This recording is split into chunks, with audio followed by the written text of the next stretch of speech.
बँकेने फंडिंग तर केलंय, मग फंडिंग केल्या केल्या आपला बिझनेसमॅन काय करतो, त्याचं फंड डायव्हर्जन म्हणजे काय, इमिडिएट एक गाडी घे मोठी, जी गाडीचं त्या बिझनेसचं काही रिलेशन नाही.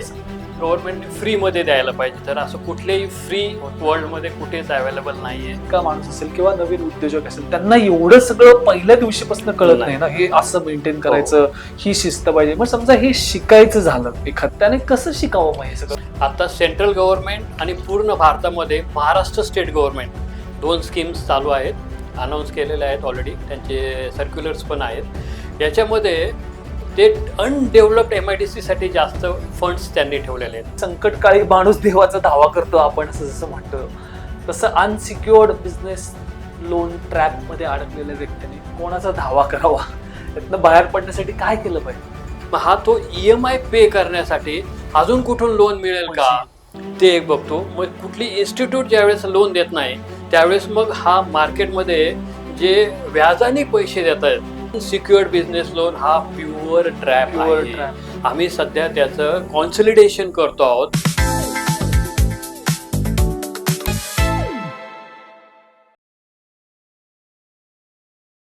मित्रांनो नमस्कार. आत्मउद्योग पॉडकास्ट मध्ये पुन्हा एकदा तुमचं स्वागत, जिथे आपण व्यक्ती आणि व्यवसाय दोघांच्या विकासावरती चर्चा करतो.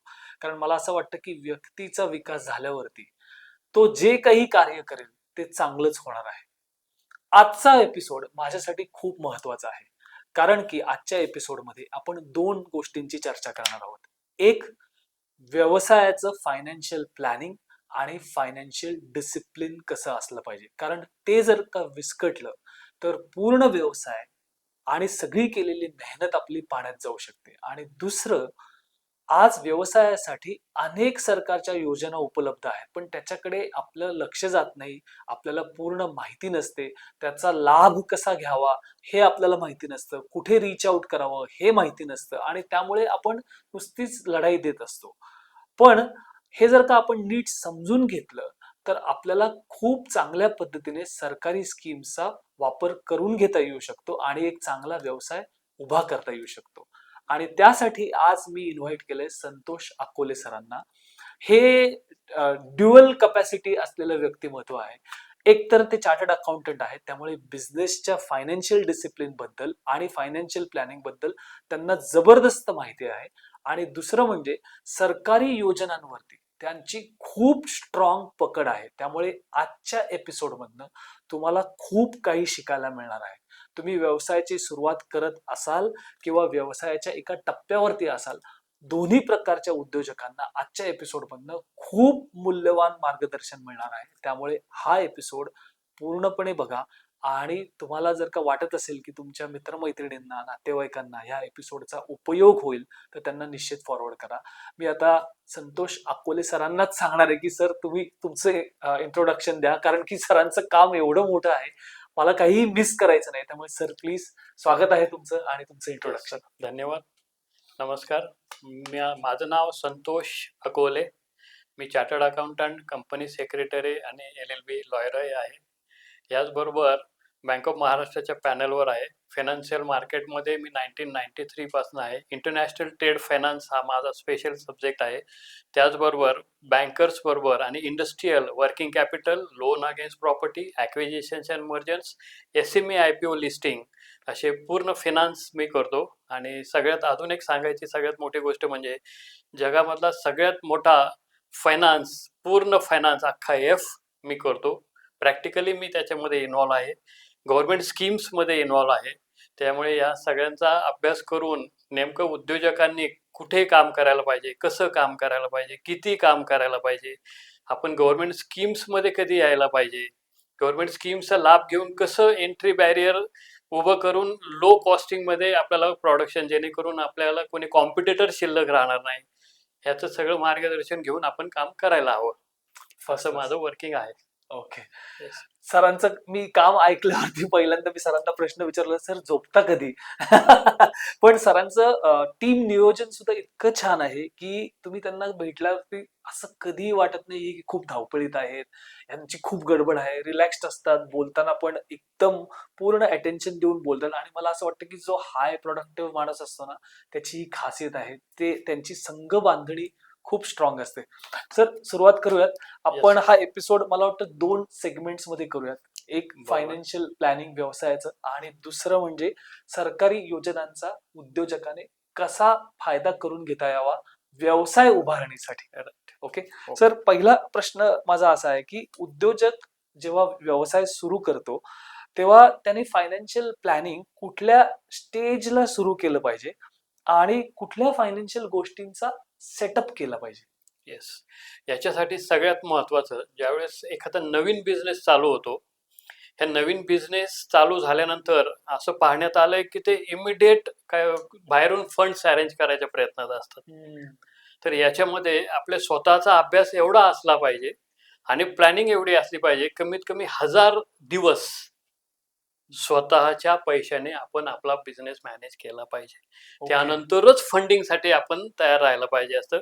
कारण ह्या 1000 दिवसांमध्ये तुम्हाला सगळे खाली वरचे तुमच्या बिझनेसमधले खोज सगळे तुम्हाला कळलेले असतात. हो.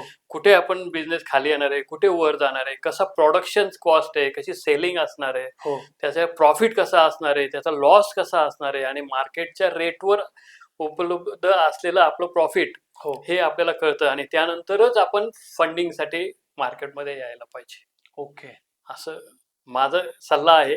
परंतु मी जे मार्केटमध्ये बघतो, की आपण एखादा बिझनेस चालू केला, हो. मग तो प्रोप्रायटरी असेल किंवा प्रायव्हेट लिमिटेड असेल, की बिझनेस रजिस्ट्रेशन झाल्या दुसऱ्या दिवशी मला कुठून फंडिंग मिळेल आणि ते फंडिंग पण असं पाहिजे असतं, की त्यांना माझ्याकडे कोलॅटरल काहीच नाही. मला गव्हर्नमेंटने फ्रीमध्ये द्यायला पाहिजे. तर असं कुठल्याही फ्री होत नाही. वर्ल्डमध्ये कुठेच अवेलेबल नाहीये करेक्ट. आणि त्याच्याकडे आपण जायचं नाही.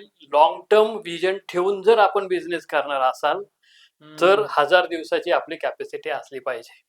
परफेक्ट. स्वतःच्या नॉलेजवर बिझनेस असला पाहिजे. दुसऱ्यावर डिपेंडन्सी बिझनेसमध्ये आलात, की मग तुम्हाला हे सगळे सर्कमस्टन्स मला फेस करावं लागणार. एक्झॅक्टली. म्हणजे सुरुवात करायच्या आधी विजन क्लिअर Yes. पाहिजे. व्हिजन क्लिअर पाहिजे, तुमचं प्लॅनिंग पाहिजे, तुमचं फायनान्शियल ॲडजस्टमेंट पाहिजे, तुम्ही पूर्ण बाजाराचा अभ्यास केला पाहिजे. तुम्हाला कॉम्पिटिटर्स किती आहेत, तुम्ही ज्या प्रोडक्शनमध्ये येणार आहात, त्या प्रोडक्शनची कॉस्ट तुम्हाला खाली कशी काढता येईल, शिवाय तुमचं प्रॉफिट मेंटेन राहायला पाहिजे. त्याचबरोबर सगळा स्टाफ तुमच्याकडे मेंटेन राहायला पाहिजे. म्हणजे जी टीम तुमच्यासाठी काम करणार आहे ती पण तशीच असायला पाहिजे. नाहीतर आपण टीम पण अशी बघतो की ते हार्डली काहीतरी दिवस तुमच्याकडनं शिकतात, इमिडिएट दुसरीकडे जाऊन त्यांना हा एक्सपिरियन्स इथे दाखवून तुमच्यापेक्षा जास्त देणारे तयार करतात आणि जास्त अर्निंग करायला चालू करतात. तर हा 1000 दिवस आपल्याला बिझनेस रन करता आला पाहिजे. 1000 दिवस कमीत कमी टीम आपल्या बरोबर तरी चालली पाहिजे. राईट. तर असं प्लॅनिंग असेल तर लॉंग टर्म बिझनेस सक्सेस होईल. करेक्ट.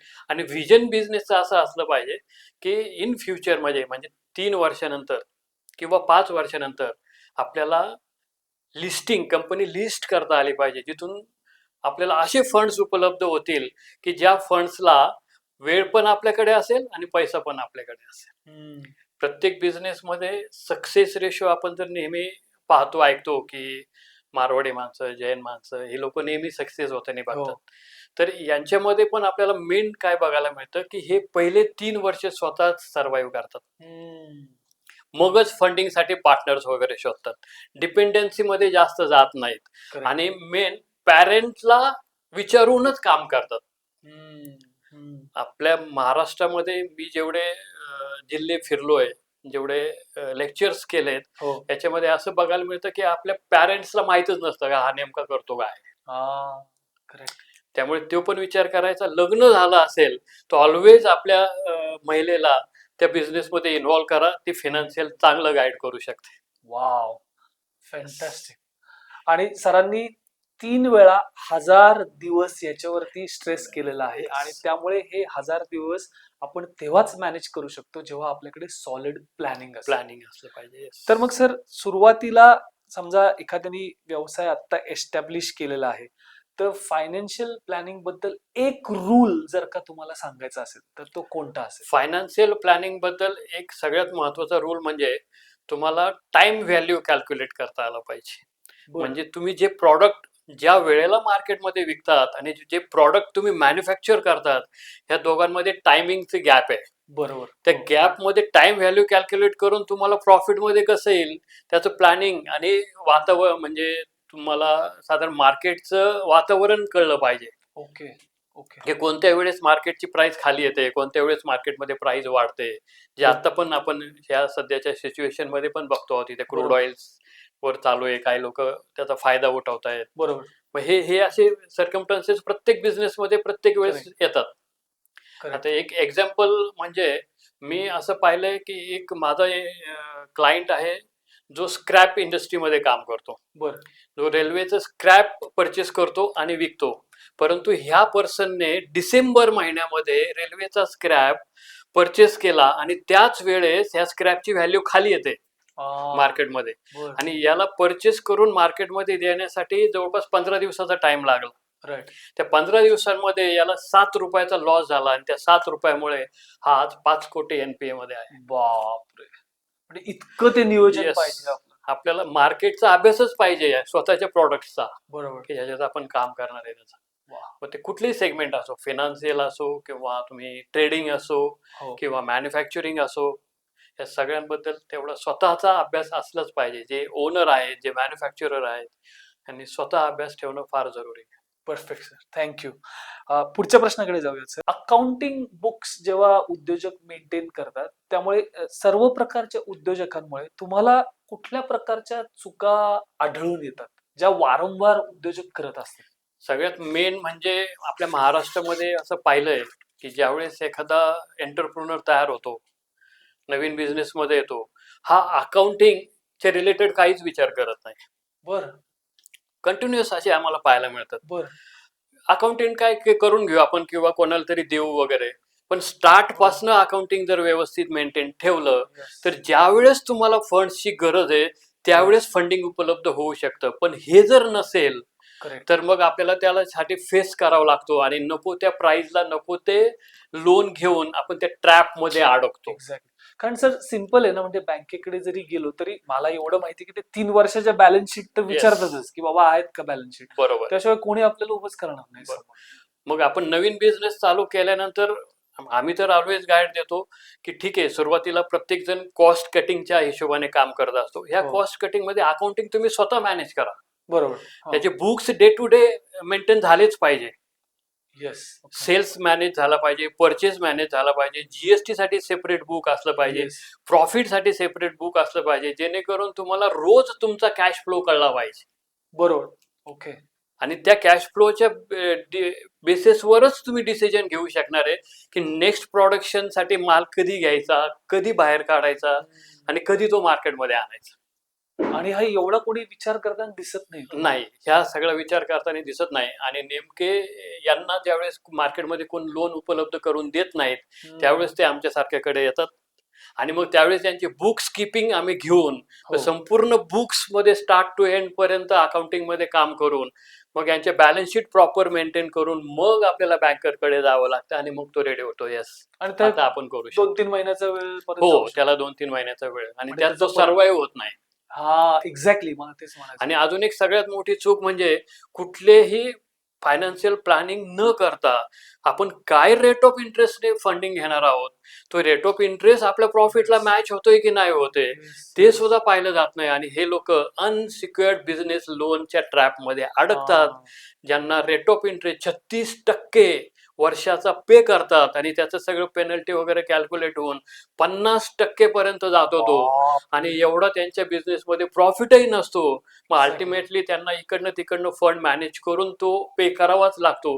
नाहीतर त्यांचं सिबिल खराब होतं, सिबिल खराब झाले की बॅलन्स शीट खराब होते, बॅलन्स शीट खराब झाले की बँकर उभं करत नाही आणि अल्टिमेटली ज्याने लोन दिले तो सुद्धा नंतर उभं करत नाही. बापरे! म्हणजे हे इतकं महत्वाचं आहे की Yes. पहिल्या दिवशीपासून तुम्ही बुक्स ऑफ अकाउंट मेंटेन केले केलंच पाहिजे. सर. मग मिनिमम उद्योजकांनी काय काय मेंटेन करायला पाहिजे डे 1 पासून? डे 1 पासनं त्यांनी मेंटेन करायला पाहिजे परचेस, बरोबर. सेल्स, हो. स्टाफची रिक्रुटमेंट म्हणजे त्यांची सॅलरी किती जाते, एक्सपेन्सेस किती जातोय, प्रॉफिट नेमका कसा येतोय, हो जीएसटी टॅक्सेशन मध्ये किती जाते आणि कॅश फ्लो. कारण Cash इन्कम टॅक्स शेवटीच भरणार आहात तुम्ही, बरोबर पण त्याच्या आधी जीएसटी पर मंथ आहे आपल्याला. बरोबर मग ते जीएसटी 18% जीएसटीला जात आहेत की कोणत्या रेटला जीएसटीला जात आहेत बरोबर ते, आणि तुमचं कॅल्क्युलेशन त्याबरोबर बाकीचे टॅक्सेशन पण आहे, टीडीएस आहे, टीसीएस आहे, हे सगळ्यांचं कॅल्क्युलेशन करून आपला प्रॉफिटमध्ये आपण बसतो आहोत का. याचं काही एक्झाम्पल्स माझ्याकडे आहेत. इथे काही जैन बिझनेसमन पण आहेत. बरं त्यांनी मला अप्रोच केलं. हे एफएमसीजी मार्केटमध्ये यांचं ऑलरेडी ट्रेडिंग चालू आहे. बरोबर ट्रेडिंगनुसार यांचा टर्नओव्हर 3-3.5 करोड रुपयाचा आहे. वेल, मंथली मंथली बरं त्यांना हा बिझनेस एक्सपांड करण्यासाठी 3 करोड रुपयाचं लोन हवंय. बरोबर पण मी ज्यावेळेस त्यांना सांगितलं 3 करोड रुपयाच्या लोनला तुम्हाला कमीत कमी 9.5 ते 10% रेट ऑफ इंटरेस्ट बसेल, हो त्यावेळेस त्यांनी कॅल्क्युलेट केलं, अरे माझं मार्जिनच 9%, 8% आहे, तर मी हे 10.5, 12, 11% मी कुठून मॅनेज करणार. करेक्ट पण शेवटी त्यांनी त्यांच्या घरी डिस्कशन केलं. Marwari family, Jain family always parent बरोबर डिस्कस करतात, आणि त्यांनी सांगितलं सर आपण थांबूयात, लगेच नको लोन घ्यायला, नाही तर मी पुढे अडचणीत येईल आणि माझा बिझनेस अडचणीमध्ये येईल. अमेझिंग. आणि हे तर कुठल्याही ऍझम्पन्स वरती नाही, हे नंबर्स वरतीच कॅल्क्युलेट करावं लागतं नंबर्स आपल्याला. वरच कॅल्क्युलेट. त्यामुळे नंबर्स चांगले माहितीच पाहिजेत आपल्याला डे वन पासून. आणि डे वन पासून काम करत असताना आपल्याला एक 3 महिने झाल्यानंतर किंवा 6 महिने झाल्यानंतर त्याची एक ट्रायल बॅलन्स शीट पण बनवली पाहिजे. Trial balance trial balance sheet, बरं. कारण ती अजून फायनल झालेली नाही, हो हो म्हणून तिला ट्रायल बोललं जातं.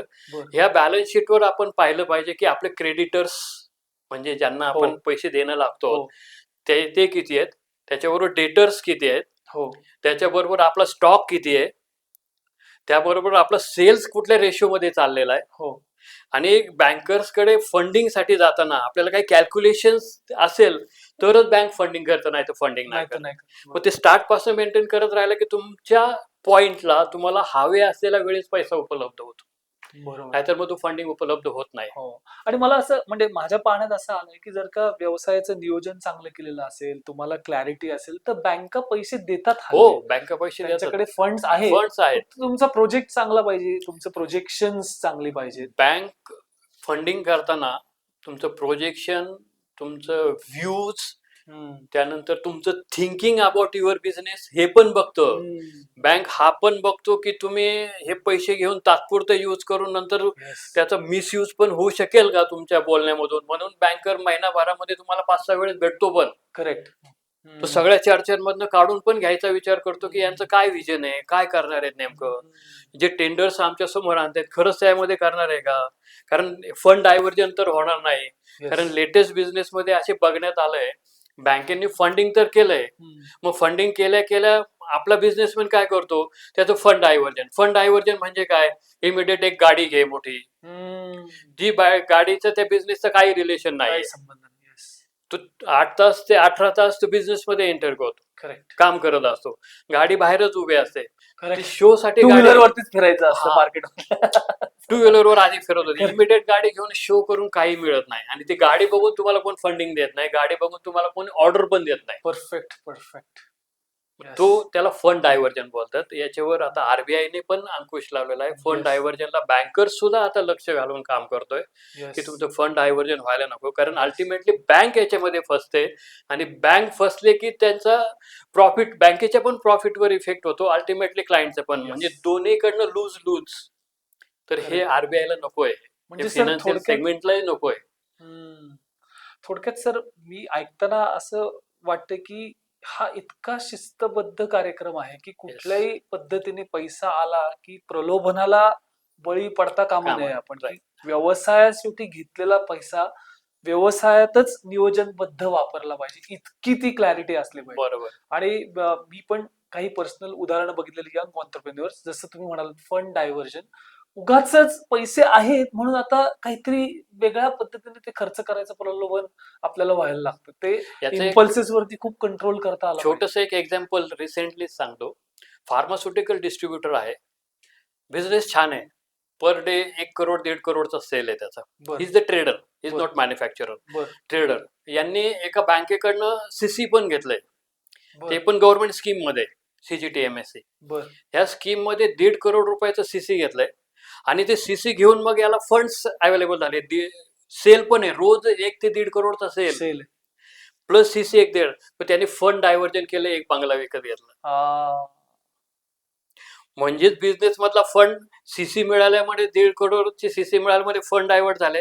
अल्टिमेटली याचा इफेक्ट बिझनेसवर झाला. जो सेल 1 करोड 1.5 करोड व्हायचा तो सेल 1 करोडच्या खाली 80 लाख 90 लाख पर्यंत 75 लाखावर आला. शेवटी त्याचे बुक्स किपिंग सुद्धा मिस व्हायला लागले. बुक्स किपिंग नंतर ज्या बँकेने त्यांना सीसी अलाउड केलं त्या बँकेच्या स्टेटमेंट्स मधनं पण त्यांना रेशो दिसले नाही. अल्टिमेटली त्यांनी सांगितलं तुम्ही आमची बँक सोडा, दुसरी बँक मधनं हे ट्रान्सफर करून घ्या. प्रलोभनाला बळी पडल्यामुळे एवढं नुकसान फंड होऊ शकतं. डायव्हर्जन. चांगला चाललेला व्यवसाय गडगडत जाऊ शकतो. आणि मग त्याच्या ह्या सगळ्या याच्यावर आम्हाला काम करून सगळं व्यवस्थित आणून 3 महिने वर्क करून आता आम्ही त्याला शिफ्टिंग करून दिलेलं आहे. दुसरे कडून फंड्स अरेंज करून दिलं, ही बँक रिलीज केली. परफेक्ट. सर मग आता मला आणखी एक विचारायचं, आता फॉर एक्झाम्पल माझ्यासारखा माणूस असेल किंवा नवीन उद्योजक असेल, त्यांना एवढं सगळं पहिल्या दिवशीपासून कळत नाही ना, हे असं मेंटेन करायचं, ही शिस्त पाहिजे. मग समजा हे शिकायचं झालं एखाद्याला, एखाद तरुण व्यावसायिकाला, फर्स्ट स्टेज ऑन्टरप्रेन्युअरला, त्याने कसं शिकावं मग हे सगळं? सगळ्यात महत्वाचं ज्यावेळेस आपण बिझनेस चालू करतो ना, जर लग्न झालं असेल तर तुमच्या फॅमिलीच्या मिसेसला, खास करून लेडीजला बिझनेसमध्ये इन्व्हॉल्व करा.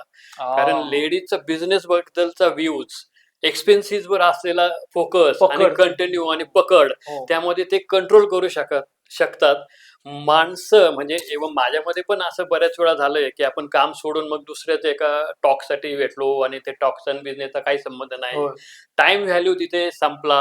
आपण नको त्या वेळेला नको ते काम करतो, ज्याचा काही संबंध नाही, इकडे तिकडे फिरतो. जनरली आपल्याला महाराष्ट्रामध्ये बघायला मिळतंय की एक प्रोडक्शन युनिट असेल, मॅन्युफॅक्चरर, इथे स्टाफ वगैरे सगळे कामं करतायत, पण ओनर काय करतोय, तो ओनर एका दुसऱ्या ओनरला घेऊन हॉटेलमध्ये त्यांचे गप्पा चालू. असं खूप ठिकाणी पाहायला मिळाले. आणि बघितले हाच फरक जर आपण पूर्ण भारतामध्ये बिझनेसमध्ये डेव्हलप असलेला स्टेट म्हणजे गुजरात. पण तिथे जर पाहिलं तर तिथे त्यांचा स्टाफ मॅन्युफॅक्चरिंग प्रोसेस करतोय, म्हणजे मनी जनरेशन तिथून चालू आहे. ओके.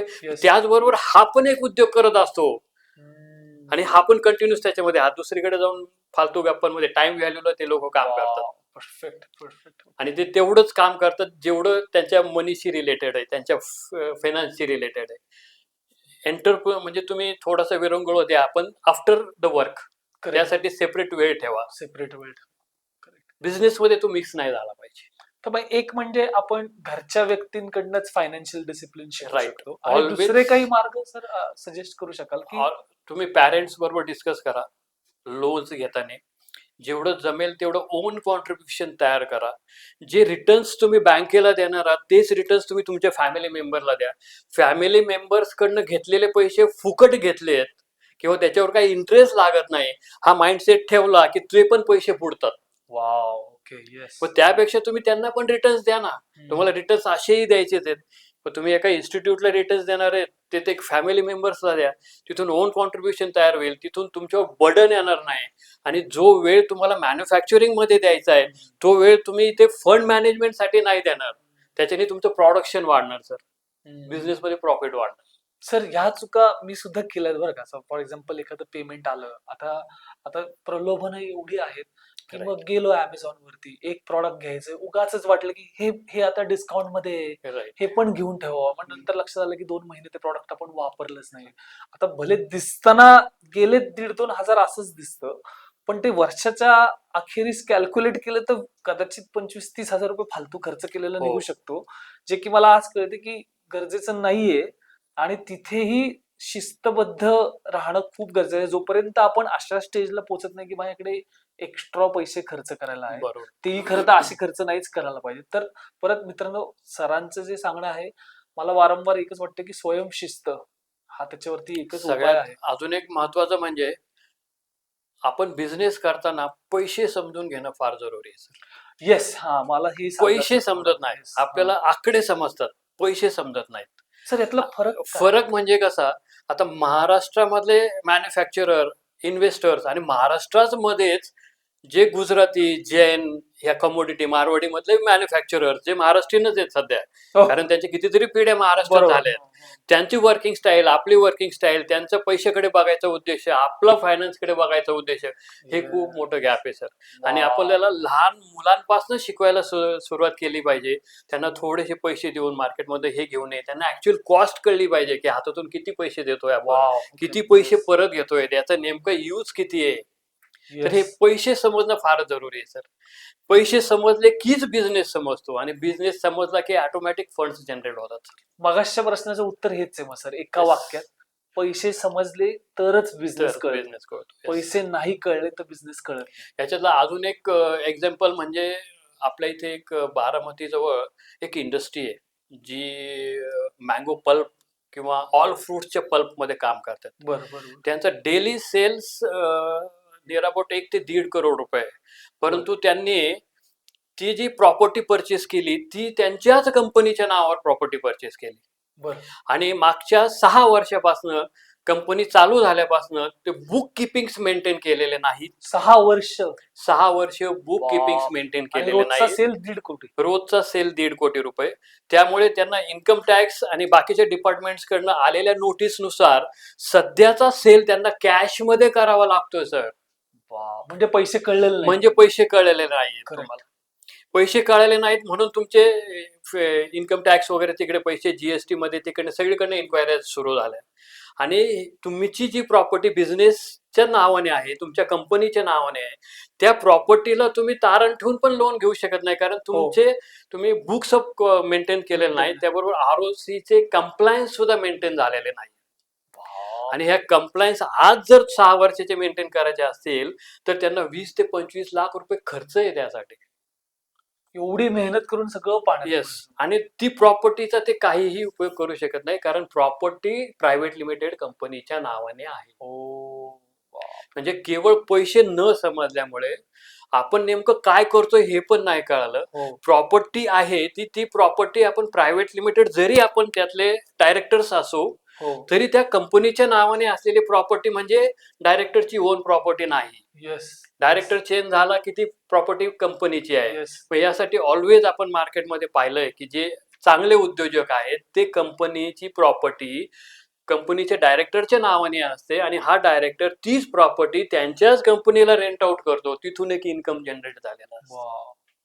तिथून बुक किपिंग्स मध्ये पण येतात, तिथून आरओसी कंप्लायन्स पण येतात, आणि हे सगळं प्रॉपर मेंटेन ठेवलं तर पाहिजे त्यावेळेस फंडिंग अवेलेबल असतं. परफेक्ट. आज हा माणूस मला जॉईन झाला कारण यांना फंडिंग पाहिजे होतं. बरोबर. यांना फंडिंग पाहिजे होतं, ते एका बँकिंग मध्ये फसलेत जवळपास 23 ते 24 करोड रुपयाला. अरे त्याच्यात बापरे. सेल तर चांगला आहे, रोज 1 ते 1.5 करोड रुपयाचा सेल म्हणजे सेल छान आहे. चांगलं आहे. हो. हो. त्यांना फंड पण अवेलेबल होऊ शकतील, पण कंप्लायन्स नाही, त्यामुळे त्यांना कुठलाही बँकर उभा करत नाही. बँकर सरळ म्हणतात काहीही होणार नाही याच्यामध्ये. परफेक्ट. आणि माझ्याकडे आल्यावर पण मी सांगितलं जोपर्यंत तुम्ही कंप्लायन्स कम्प्लीट करत नाही तोपर्यंत तुम्हाला कोणीच फंडिंग देणार नाही. सर, मी कंप्लायन्सेस बद्दल तुम्हाला सेपरेट प्रश्न विचारणारच आहे, पण आता मला असं वाटतं मित्रांनो, सरांनी जे सांगितलं हे इतकं महत्वाचं मार्गदर्शन आहे, आणि माझ्या डोक्यात हे वाक्य राहील की पैसा कळला तरच व्यवसाय कळतो. म्हणजे हे जे उदाहरण तुम्ही आता शेअर केलं ते फक्त तिथपर्यंत थांबत नाही ना, 24 कोटीचा लॉस आहे किंवा सेल गडगडतोय, हे घरापर्यंत जातं आपल्या, हो. आणि सगळ्या कुटुंबाला ते फेस करावं Yes. लागतं. म्हणजे ऑन्टरप्रेन्युअरची मला असं वाटतं की वैयक्तिक तर जबाबदारी आहेच, आपल्या टीमसाठी जबाबदारी आहे, पण कुटुंब आपल्यावरती अवलंबून आहे. Yes. त्यामुळे हे प्लॅनिंग न करता बिझनेस करणं म्हणजे खड्डा खणणं आणि त्याच्यात बरोबर. उडी मारण्यासारखं आहे. याच्यामध्ये मी अजून बरेचसे असे बिझनेस पण पाहिलेत आपल्या रांजणगाव MIDC मध्ये. मॅन्युफॅक्चरिंग मध्ये आहेत, एक कॉम्पोनंट मॅन्युफॅक्चरिंग करून देतात, परंतु हा प्रोपरेटर वर बिझनेस आहे. बँकांकडनं लोन घेऊन फसले म्हणून त्यांनी त्यांच्या मिसेसच्या नावाने बिझनेस चालू केला. 2 वर्ष तिथे टर्नओव्हर करायचा प्रयत्न केला, पण अल्टिमेटली ज्यावेळेस आपण बँकरकडे जातो त्यावेळेस त्या महिला जर लग्न झालेले असेल तर ऑलवेज विचारलं जातं की तुमचे मिस्टर काय करतात, एक्झॅक्टली. आणि त्यांचा पण कंप्लायन्स तिथे घेतला जातो त्या लोनच्या रिगार्डिंग साठी. मग त्याच्यामध्ये जर दिसलं की तुम्ही ऑलरेडी डिफॉल्टर आहात गेलो. आणि हे, तर मग बँक तिथे पण रेस्ट्रिक्ट करते की तुम्हाला फंडिंग नाही. आणि हल्ली सगळं ट्रॅक इझिली करता येतं, Yes. त्यामुळे कुठे आता एस्केप नाहीये. ऑनलाईन आणि हे सगळे पोर्टल्स अवेलेबल झाल्यामुळे एक्झॅक्टली. सिबिल वगैरे ते इमिडिएट 2 मिनिटात बँकांना इमिडिएट सापडतं की तुम्ही कुठे फसलात, करेक्ट. कितीला फसलात, करेक्ट. का फसलात आणि तुम्ही त्याचं जस्टिफिकेशन काय देतात होय. याच्यावर पण बरंच काही डिपेंड असतं. ओके. परफेक्ट. सर मगाशी तुम्ही म्हणाला होता की उद्योजक व्याजाने पैसे मार्केटमधून उचलतो, व्याजावर व्याज चढत जातं. आपण त्याच्याकडे येऊयात जरा. Yes. हे जरा समजून सांगा की हे का नाही केलं पाहिजे आणि हे किती घातक आहे? आता याचं मेन कारण म्हणजे सुरुवातीला ज्यावेळेस नवीन एक बिझनेस चालू होतो, हा वर्षभर स्वतःच्या फंड्सने बिझनेस करायचा प्रयत्न करतो. जसं 1 वर्ष कंप्लीट होईल, त्या 1 वर्षानंतर यांना अनसेक्युर्ड लोनच्या बिझनेस ट्रॅपमध्ये कसं फसवायचं, हे एक टीम मार्केटमध्ये काम करते. काय सांगता? यांना 1च वर्षाचं बॅलन्स शीट पाहिजे असतं. ह्या वाव! 1 वर्षाच्या बॅलन्स शीटवर हे लोकं फंडिंग करायला तयार असतात. परंतु यांचा रेट ऑफ इंटरेस्ट नॅचरल बँकिंगपेक्षा हा कितीतरी जास्त असतो. किती जास्त? हा जास्त म्हणजे मी जो पाहिलाय एक NBFC याच्यामध्ये हे लोक काम करतात. यांचा रेट ऑफ इंटरेस्ट 36% वर्षाला आहे. बाप प्लस त्यांची प्रोसेसिंग फी 4%, म्हणजे हे 40%. 40% झाले. प्लस जे लोक हे फंडिंग आणून देणार आहे त्यांना कमिशन 2% म्हणजे 4% ते झाले 44. 44%. हो. अल्टिमेटली यांनी हा लोन घेतलं. लोनचे 3 एक EMI यांनी व्यवस्थित भरले. चौथ्या EMI पासनं यांना फंड्स ऍडजस्टमेंटसाठी होत नाहीत. मग हे फंड्स ऍडजस्टमेंट करायला यांची EMI ची डेट चुकते बरोबर. आणि ती EMI ची डेट चुकली की एक्स्ट्रा 2% पेनल्टी यांच्यावर चालू होते. त्याच्यानुसार हा जातो 50% मध्ये. मग हा तो EMI पे करण्यासाठी अजून कुठून लोन मिळेल का पैसे. ते एक बघतो. मग कुठली इन्स्टिट्यूट ज्यावेळेस लोन देत नाही त्यावेळेस मग हा मार्केटमध्ये जे व्याजाने पैसे देत आहेत, खास करून मराठी माणसांमध्ये महाराष्ट्रामध्ये हा वर्ड जास्त फेमस आहे. हो. कारण खूप लोक याच्यामध्ये वर्किंग करतात. व्याजाने उचलू असं. व्याजाने उचलून मग यांचाही रेट ऑफ इंटरेस्ट दर महिन्याला 5% ते 10%, महिना 5 ते 10%. बापरे. हा त्याच्यामध्ये तो बॅलन्स करायचा प्रयत्न करतो आणि अल्टिमेटली याचे EMI चे डेट मिसमॅच झाल्यामुळे पहिले याचं सिबिल खराब होतं. सिबिल खराब झालं की याची बॅलन्स शीट खराब होते आणि बॅलन्स शीट खराब झाले की याच्याबरोबर याचा झळ त्याच्या फॅमिलीला लागायला सुरुवात होते. कारण ज्या मार्केटमध्ये यांनी 10% पैसे उचलले ते घरापर्यंत पोहोचायला सुरुवात होतात हो. आणि अल्टिमेटली हा त्यांना टाळायला सुरुवात करतो आणि मग त्याचं रूपांतर आपल्याला ऑफेन्सेस मध्ये झालेले बघायला मिळतात आणि मग ते पोलीस स्टेशन थ्रू मार्केटमध्ये. बापरे. म्हणजे आणि हे 50-60% जे व्याज लागतं तेवढं मार्जिन पण नसतात ना तेवढं प्रत्येक प्रॉफिटच फंडमध्ये. नाहीये आपल्या बिझनेसमध्ये. मग हम्म. एवढं आपण कसं काय सर्व्हाइव्ह करणार? बापरे. मग हे अवॉइड करण्यासाठी सर पहिल्या दिवशीपासून काय केलं हे पाहिजे? अवॉइड करण्यासाठी मी आधी सांगितलं, पहिला 1000 दिवस आपली कॅपॅसिटी. हा, बरोबर. मार्केटमध्ये जर तुमच्याकडे वर्कर्ससाठी म्हणजे जास्तीत जास्त एम्प्लॉयमेंट जनरेशनचं तुमचा जर प्लॅन असेल, तुमचं प्रॉपर नॉलेज जर असेल, तर तुम्हाला फंडिंगची गरज नाही पडत. मार्केटच तुम्हाला फंडिंग द्यायला तयार होतं सर. आणि ते पण तुमच्या कॉस्टिंगवर, not market cost. Wow. Okay. मग हा जर आपल्याकडे विचार असेल, हे जर आपल्याकडे एज्युकेशन असेल तर इट्स बेस्ट. नसेल तर आपण 1 वर्ष 1000 दिवस तरी ह्या बिझनेसमध्ये स्वतःच्या पैशाने काम करावं. काम करायला पाहिजे. फॅमिलीचा सल्ला घेऊन काम करावं. कुठलेही लोन घ्यायच्या आधी 10 वेळेस विचार करावा. एखाद्या फिनान्शियल ॲडवायझरशी डिस्कशन करावं. हा. त्यांच्या डिस्कशन करून त्यांचा सल्ला घ्यावा की घेऊ का नको घेऊ. तुमच्याला येणारी ऑर्डर, तुम्ही मार्केटला सप्लाय करणारी गॅप, याच्यामधनं होणारा प्रॉफिट, त्याबरोबर लागणारा जीएसटी बरोबर लागणारा TDS प्लस इन्कम टॅक्स बरोबर पण लागणारा TDS, ह्या सगळ्याचं कॅल्क्युलेशन होऊन आपण ते मॅनेज करू शकणार आहोत का, तरच आपण तो घ्यावा, नाही तर घेऊ नये. आणि बेस्ट म्हणजे आपल्याला नसेल समजत तर फायनान्शियल Sure. ऍडवायझर कडे जा येस, ऑलवेज आणि ऑलवेज. सल्ला घ्या. तुमचा जवळचा CA घ्या. जो CA कडनं तुम्ही बॅलन्स शीट बनवतात त्यांच्याकडनं ऍडवाइस घ्या. ते पण तुम्हाला चांगलं मार्गदर्शन करतील. बरोबर. आणि इमिडिएट लोन ट्रॅपला जाऊ नका. लोन घेऊ नका. जेवढं तुम्हाला वाटते लोन घेऊन इझी होईल तेवढं तुम्ही फसणार आहे जास्त. करेक्ट. आणि म्हणून तुम्ही चांगला शब्द वापरतात, लोन ट्रॅप. ट्रॅप. आणि हा ट्रॅप आहे. आणि अनसिक्युअर्ड बिझनेस लोन हा प्युअर ट्रॅप प्युअर आहे. ट्रॅप. आम्ही सध्या त्याचं कॉन्सॉलिडेशन करतो आहोत. कॉन्सॉलिडेशन म्हणजे याच्यामध्ये अडकलेल्या लोकांना पण कसं बाहेर काढायचं याच्यावर पण आम्ही वर्किंग करतो. मग त्यांना हळूहळू दुसरीकडनं फंडिंग अरेंज करून देऊन याच्यामधनं कसं बाहेर काढता येईल ते पण आम्ही त्यांना गाईड करतो, त्यांचे बॅलन्स शीट्स नीट करायचा प्रयत्न करतो, त्यांचं बँकिंग चांगलं करायचा प्रयत्न करतो ओके. आणि एवढं सगळं करताना त्यांचं सिबिल पण चांगलं करायचा प्रयत्न करतो बरं. आणि मग आपण त्यांना ट्रॅकवर आणून सगळ्यात लो कॉस्टला बँकिंग फंडिंग अवेलेबल करून आता तू सुरळीत चाल ह्या पद्धतीपर्यंत आम्ही हेल्प करतो त्यांना. परफेक्ट.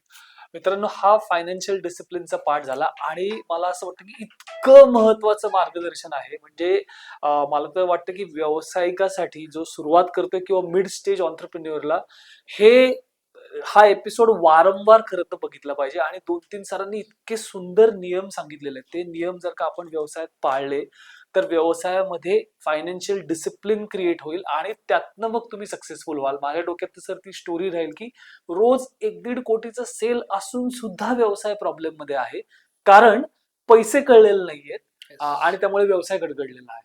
Perfect sir. सर आपण आता गव्हर्नमेंट स्कीम्स कडे जाऊयात. आता प्रत्येक उद्योजकाचा हा प्रॉब्लेम आहे. जरी जरी समजा 1000 दिवसाचं प्लॅनिंग असेल त्याच्यानंतर त्याला कुठेतरी स्केल करायची वेळ येते त्यांच्यावरती आणि स्केलिंग करायचं म्हटल्यावरती पैसे लागतात, फंड्स बरोबर लागतात. बरोबर. आता प्रत्येक वेळेला प्रत्येकाची बॅलन्स शीट स्ट्रॉंग असेल किंवा थोडीशी काय मीडियम स्ट्रॉंग बॅलन्स शीट असेल पण त्याला फंडिंग तर पाहिजे. बरोबर. आता पूर्वी जेवढं काही मी रिसर्च केलं एवढ्या काही सरकारी योजना नसत पण बरोबर. आता सरकारी योजना पण आलेल्या आहेत पण हो. प्रॉब्लेम असा आहे की आमच्यासारख्या व्यावसायिकांना ते माहितीच नाही किंवा बरोबर. त्याचा ऍक्सेस कुठे करायचा, माहिती गोळा कशी करायची. तर तुम्ही काय सांगाल सर, सध्या कोणकोणत्या योजना सरकारच्या उपलब्ध आहेत? सरकारच्या मॅन्युफॅक्चरिंग सेगमेंट, मग तुम्ही कुठल्याही सेगमेंटमध्ये मॅन्युफॅक्चरिंग करत असाल बरं. किंवा एखाद्या मोठ्या मॅन्युफॅक्चरर्ससाठी काही कंपोनंट्सचं मॅन्युफॅक्चरिंग करत व्हेंडर असाल तुम्ही. व्हेंडर असाल तर बरं. याच्यासाठी भरपूर स्कीम्स अवेलेबल आहेत. तुम्हाला तुमच्या MSME औद्योगिक भवनमध्ये जाऊन तिथल्या ऑफिसर्सशी डिस्कशन करून तुम्हाला तिथूनही स्कीम्स मिळतील.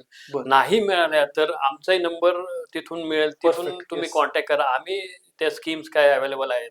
बरं. आता याच्यामध्ये गव्हर्नमेंट स्कीम्समध्ये prime minister employment generation programme PMEGP हा एक PMEGP. हा बरं, बरं. Prime minister employment generation programme बरं. हे त्या याचं नाव आहे. हो. त्याचं शॉर्ट फॉर्म PMEGP असं केलं जातं. हो. तर याच्यामधनं सुद्धा आता सध्या 1 ते 2 करोड रुपये आपल्याला फंडिंग अवेलेबल होतं. तुमचा प्रोजेक्ट रिपोर्ट तुम्ही नेमकं काय करणार आहात, किती करणार आहात, हा 6 महिन्याच्या ड्युरेशनमध्ये हा कंप्लीट होतो. तर सगळं सबमिट करून आपण याचा बेनिफिट घेऊ शकतो. बरं. हा मग बिझनेस चालू करताना आपल्याकडे हे पण असलं पाहिजे की आपल्याला कुठल्या गव्हर्नमेंट स्कीम वापरायची, हम्म. त्याची संपूर्ण माहिती तुम्ही घेतली पाहिजे. हम्म. ती किती दिवसात आपल्याला युटिलाइज करायला मिळणार आहे, त्याच्यामध्ये सबसिडीज काय आहे, ते बरोबर. सबसिडी डिस्बर्समेंट कशी होते. आता ह्या PMEGP CMEGP मध्ये PMEGP ला CMEGP पण आहे. CMEGP म्हणजे चीफ मिनिस्टर, जी बरं. स्टेट वाईज असते. प्राईम मिनिस्टर ही सेंट्रल वाईज असते. बरं. बरं. ओके, सेंट्रल गव्हर्नमेंट प्रोव्हाइड करतं. मग चीफ मिनिस्टर प्रोव्हाइड करत असेल तर सेंट्रल गव्हर्नमेंट करणार नाही. ओके. सेंट्रल गव्हर्नमेंटने प्रोव्हाइड केले असेल तर चीफ मिनिस्टर त्याच्यावर प्रोव्हाइड करणार नाही. ओके. म्हणजे एका स्कीम मधनं 2-2 ठिकाणी पैसे मिळत नाहीत बरोबर. किंवा सबसिडी मिळत नाहीत. बरोबर. आता ह्या सबसिडीज मध्ये काय होतं, 30 ते 35% सबसिडी अवेलेबल आहे. ही सबसिडी मॅन्युफॅक्चरर्ससाठी अवेलेबल आहे. ही सबसिडी बँक तुम्हाला देऊ शकते. बरं. गव्हर्नमेंटकडनं ही सबसिडी तुमच्या अकाउंटला येते. पण बँकर काय करतो, ही सबसिडी त्यांच्या इथे FD करून ठेवतो, कारण याचा मिसयूज व्हायला नको म्हणून. Yes. आणि जसं जसं तुमचं लोन रिपेमेंट व्हायला येतं आणि ज्यावेळेस तुम्ही ओन्ली 35% रिपेमेंट करायची बाकी आहात, त्यावेळेस ती मर्ज करून बँक त्याचं क्लोजर करून टाकतो. ओके. यासाठी बँक सेफर साईडला जाऊन ते FD करून टाकतात. हा पण बरोबर. गुड विजन आहे, बरोबर. कारण ती सबसिडी जर तुम्हाला दिली तर त्याचा परत फंड डायव्हर्जनला चालू Yes, होतं. yes, yes. बरोबर. आणि आता सध्या बँका त्याच नुसारच वर्किंग करतायत. बरं. सर मॅन्युफॅक्चरिंग म्हणजे थोडक्यात समजून सांगा ना, मग कुठल्या कुठल्या प्रकारच्या मॅन्युफॅक्चरिंग आता मॅन्युफॅक्चरिंग सगळ्या प्रकारचे मॅन्युफॅक्चरिंग एवं automobile manufacturing, mobile electronic manufacturing, नंतर फूड प्रोसेसिंग मॅन्युफॅक्चरिंग, फूड प्रोसेसिंगसाठी लागणारे मशिनरी मॅन्युफॅक्चरिंग, बरं. Each and everything manufacturing. जिथे मॅन्युफॅक्चर होतो, होतं. जिथून एम्प्लॉयमेंट जनरेशन होतो, कारण बरं. प्रत्येक मॅन्युफॅक्चरला एम्प्लॉय लागतो बरोबर. आणि तिथून एम्प्लॉयमेंट जनरेशन होतं. मग तिथून आपल्याला गव्हर्नमेंट स्कीम्स अवेलेबल करता येतात. आता गव्हर्नमेंट स्कीम्स मध्ये काही स्टार्टअप नावाचे सुद्धा प्रोग्राम्स आहेत. Startup India. Startup India. आता स्टार्टअप बद्दल फार मोठा गैरसमज मार्केटमध्ये आहे. हो. स्टार्टअप मधला पहिला गैरसमज म्हणजे कुठलाही प्रोप्रायटरने जरी बिझनेस चालू केला की तो आम्हाला म्हणतो सर मी स्टार्टअप केला.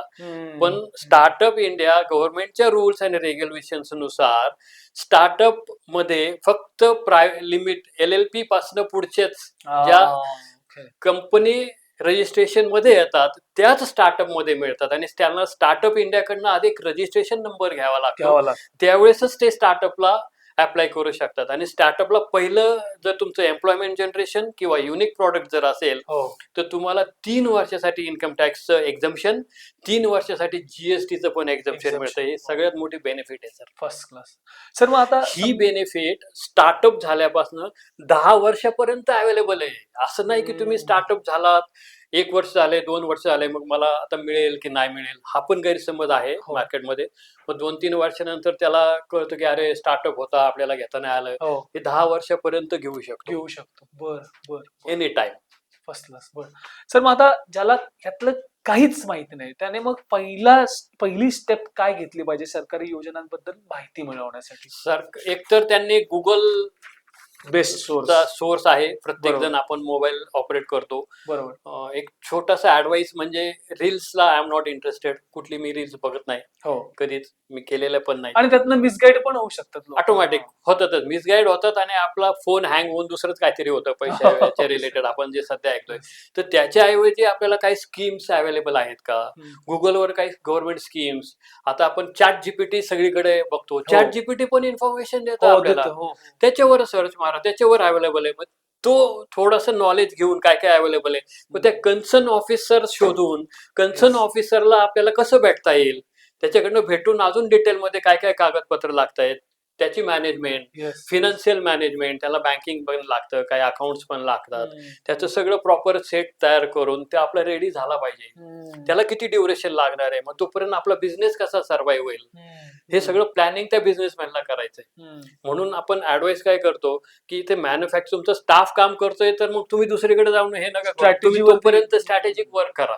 तुम्हाला एक्सपान्शन करायचंय आणि एवढं एक्सपान्शन करायचंय की तुमची कंपनी लिमिटेड झाली पाहिजे. तुमच्या कंपनीचा टर्नओव्हर 1000 करोड 10,000 करोड पर्यंत गेला पाहिजे आणि तुमची कंपनी कमीत कमी SME IPO ला लिस्ट झाली पाहिजे. आता लिस्ट पण का व्हायचं तर आपल्या भारताची इकॉनॉमी जर कुठून ओळखली जात असेल की भारत हा किती पैशावाला देश आहे तर लिस्टेड कंपन्यांवर ओळखला. म्हणून ज्या देशाची इकॉनॉमी त्याच्या लिस्टेड कंपन्यांच्या फायनान्सवर डिपेंड होते तिथे आपली पण पार्टिसिपेट असला पाहिजे. म्हणून आपली कंपनी तिथे लिस्ट झाली पाहिजे, हे स्वप्न प्रत्येकाचं असलं पाहिजे. करेक्ट. आता ह्यात पण सर ना मी बघितले लोक ना आळस करतात. मित्रांनो आता परत मला एक उदाहरण सांगायचं की आता अनेक मार्केटमध्ये असे हे मिडलमन निघालेले आहेत. जसं तुम्ही म्हणालात की फंडिंग देण्यासाठी एक मोठं काय रॅकेट आहे, त्याच पद्धतीने अनेक लोक आहेत आम्ही तुम्हाला स्टार्टअप फंडिंग मिळवून देतो. आणि मग काही लोक त्याला बळी पडतात कारण त्यांना त्यांचा होमवर्क करायचा नसतो, आळशी असतात की मिडलमनला थोडेसे पैसे देऊ आणि मग तो थोडे थोडे करत बक्कळ पैसे उकळतो आणि नंतर असं लक्षात येतं की फंडिंग पण मिळालेलं नाही आपल्याला. त्यामुळे परत तिथे तेच आलं की आपला होमवर्क आपलं रिसर्च खूप महत्वाचं आहे. कुठल्याही पद्धतीने या मिडलमॅनला बळी पडता कामा नये. म्हणजे मला पण मध्ये व्हॉट्सअपवरती असे मेसेज, तुमचं स्टार्टअप आहे, तुमचं स्टार्टअप इंडियामध्ये रजिस्ट्रेशन आहे, आम्ही तुम्हाला फंडिंग मिळवून देतो, पण काही विचारत नाही व्यवसाय काय आहे, डॉक्युमेंट्स दाखवा, तुमचे प्रोजेक्ट रिपोर्ट दाखवा. त्यांना फक्त हा वेबसाईट पाठवा, हो एलिजिबल आहात तुम्ही, तुम्हाला फंडिंग मिळेल. त्या क्षणी ते ओळखता आलं पाहिजे की बाबा हे फसवय आणि याच्या मागे नाही पडायचं. नाही, हळू थोडं झालं तरी चालेल सुरुवातीला. आता स्टार्टअप मध्ये पण 2 प्रकारचे फंडिंग आहेत. एक आहे ग्रीन स्टार्टअप आणि दुसरं व्हायलेट स्टार्टअप. ग्रीन स्टार्टअप म्हणजे काय, जस्ट तुम्ही स्टार्टअप केलंय, एम्प्लॉयमेंट जनरेशन किंवा युनिक प्रॉडक्ट आणि तुम्हाला मशिनरीसाठी फंडिंग लागणार आहे, that is green project. Okay, त्याला ग्रीन फंडिंग असं बोललात.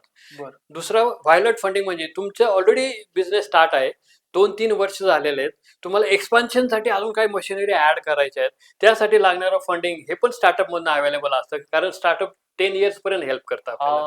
मग त्याला व्हायलेट प्रोजेक्ट बोलला जातं. मग ते व्हायलेट प्रोजेक्टच्या अंडरमध्ये तुम्हाला अप टू 500 करोड पर्यंत अवेलेबल आहे. येस आहे ना, तुमचा प्रोजेक्ट तसा असला पाहिजे, तुमचं डॉक्युमेंटेशन तेवढं सपोर्टिंग असलं पाहिजे, त्याच्यावर फंडिंग आहे.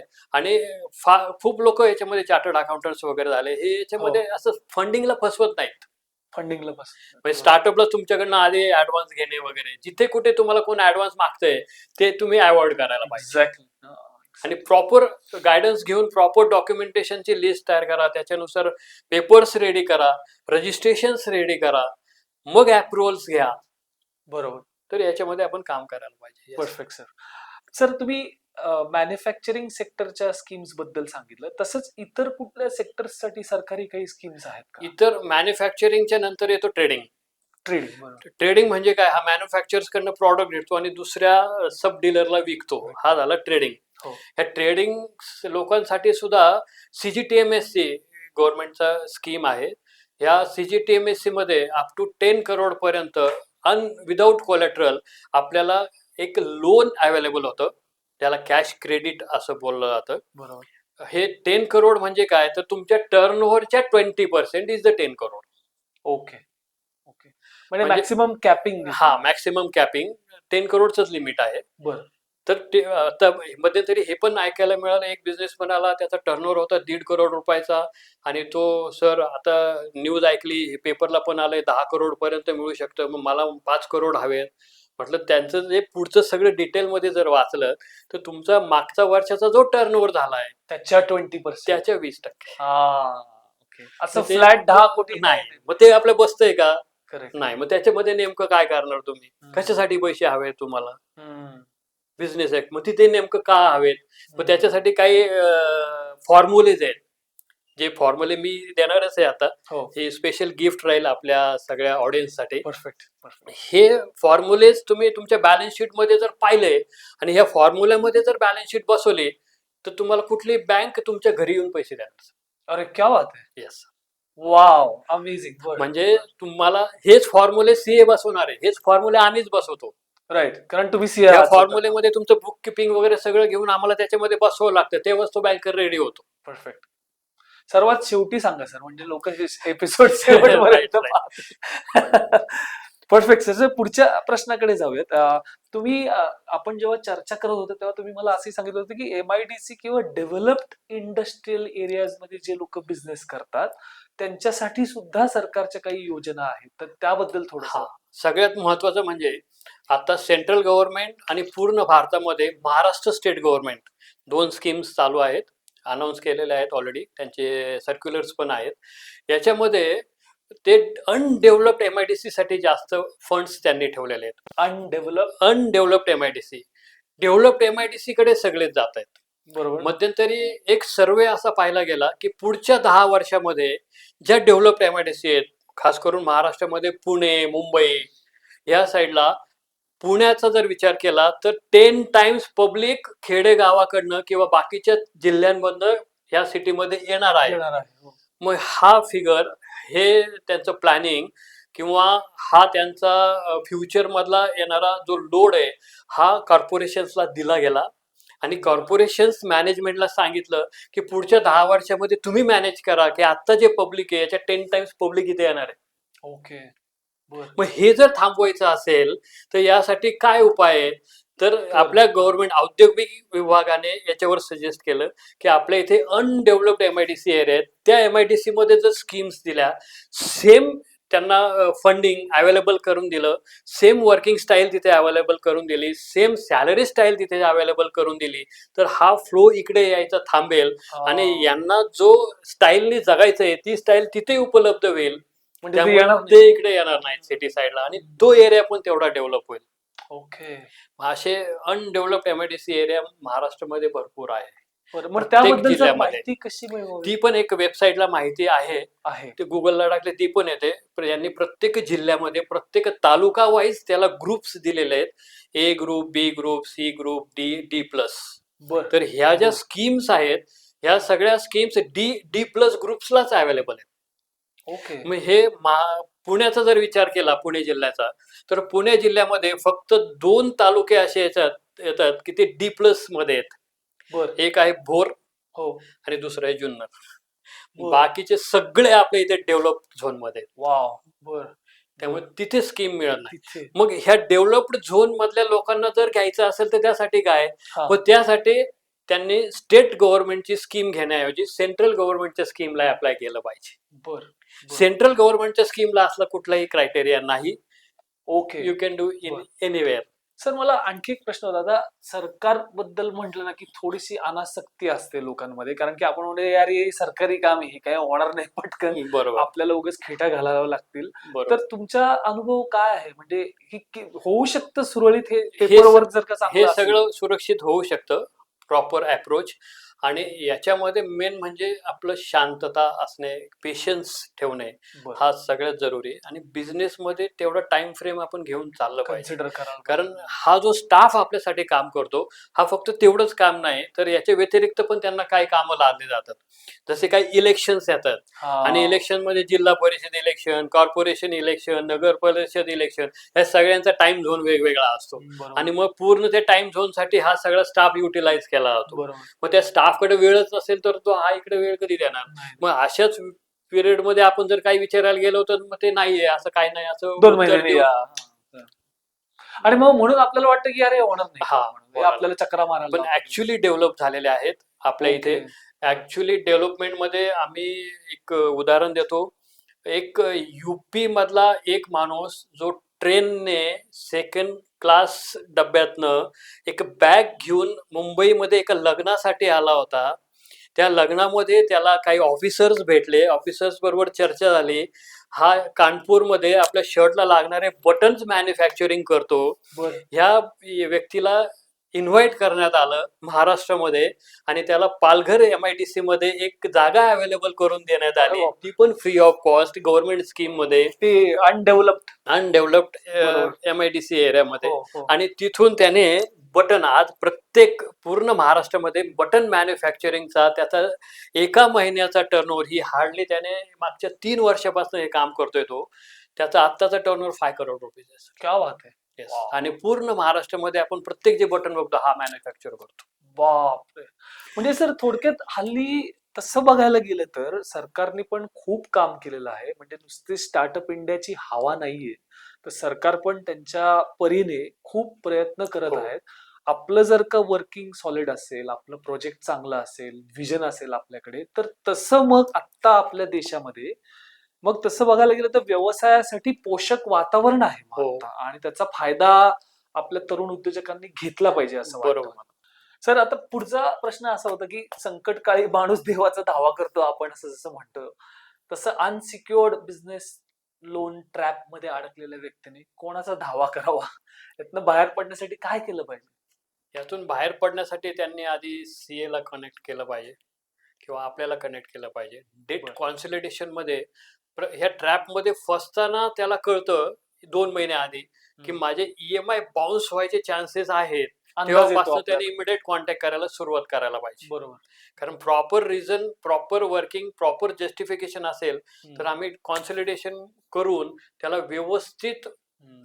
रुळावर आणू शकतो. त्याची फिनान्शियल हम्म. त्याच्यामध्ये वर्किंग करता येतं.